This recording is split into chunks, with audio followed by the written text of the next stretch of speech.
जी वर्षा नागर मेरा नाम है और मध्य प्रदेश से मैं आई हूँ नलखेड़ा, जहाँ सिद्धपीठ माँ बगलामुखी महारानी का मंदिर है।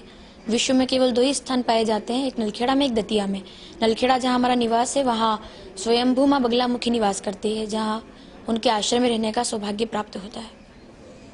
और उन्हीं की कृपा से आज से लगभग 11 वर्ष पूर्व सपने के माध्यम से मुझे ये आदेश प्राप्त हुआ, या एक छायांकन प्राप्त हुआ कि मैं समाज सेवा के माध्यम से अपने जीवन को व्यतीत करूं। और तभी से मैंने लगभग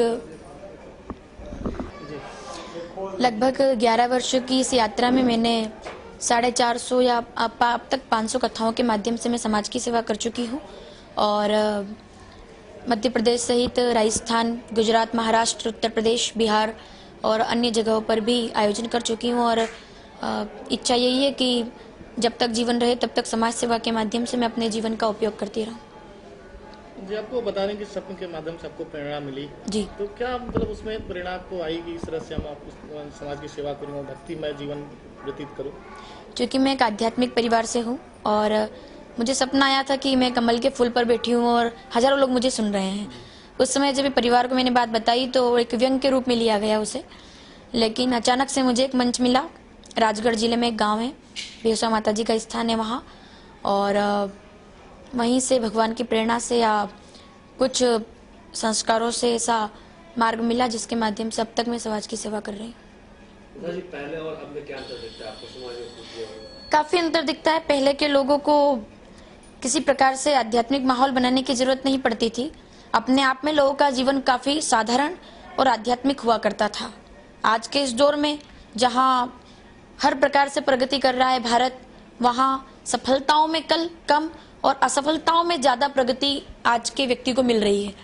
तो मुझे लगता है कि आज की जो युवा संस्कृति है, युवा पीढ़ी है, जब आयोजन होते हैं अब तक इतनी कथाओं में हजारों युवा ऐसे हैं जिन्होंने कथा से प्रेरित होकर के अपना व्यसन या बुरे काम छोड़कर अच्छे मार्ग को, जिसे हम वालिया भील वाली बात कह सकते हैं, उज्जैन संभाग में ऐसे कई लोग हैं जिन्होंने अपने जीवन को सफल बनाया है और वो अच्छा जीवन आज यापन कर रहे हैं।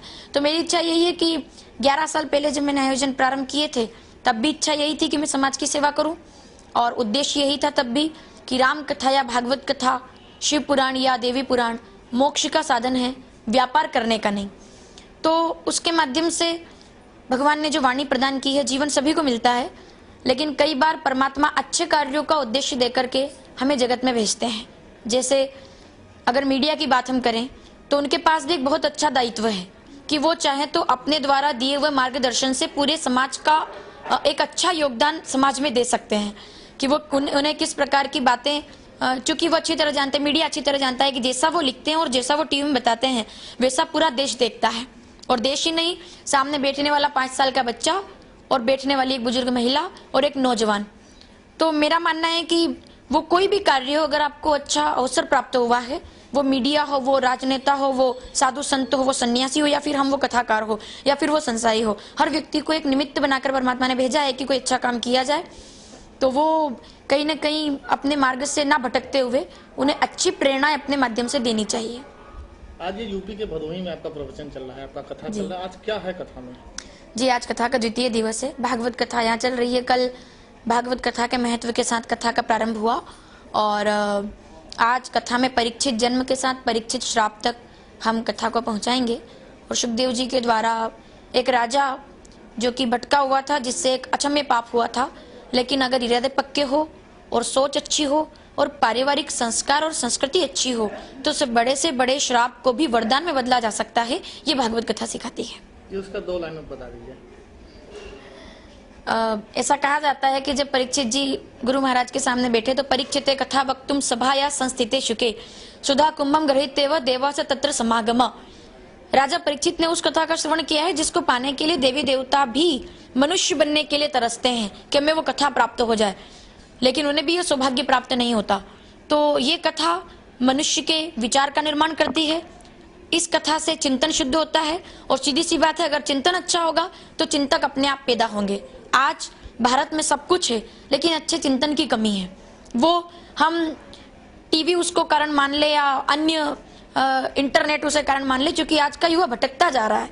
उसे अपने जवानी को, अपने जीवन को धर्म, समाज और राष्ट्र में समर्पित करना चाहिए, जबकि वो अपनी ऊर्जा को या तो किसी क्रिकेट के मैदान में चिलअप करते हुए, या फिर कहीं शराब की दुकान पर, या फिर कहीं अपने जीवन का दुरुपयोग करते हुए किसी सिनेमा घर में पाया जाता है। तो मैं किसी के मनोरंजन का विरोध नहीं करती, लेकिन ऐसा मनोरंजन जो आपके जीवन के चरित्र को भटका कर रख दे, मेरे देश में, मेरे भारत में उस मनोरंजन का कभी भी पक्ष कोई नहीं ले सकता। हम ऐसे मनोरंजन का विरोध करते हैं जो युवा पीढ़ी को भटकाने का कार्य करता है। पहुंच गए।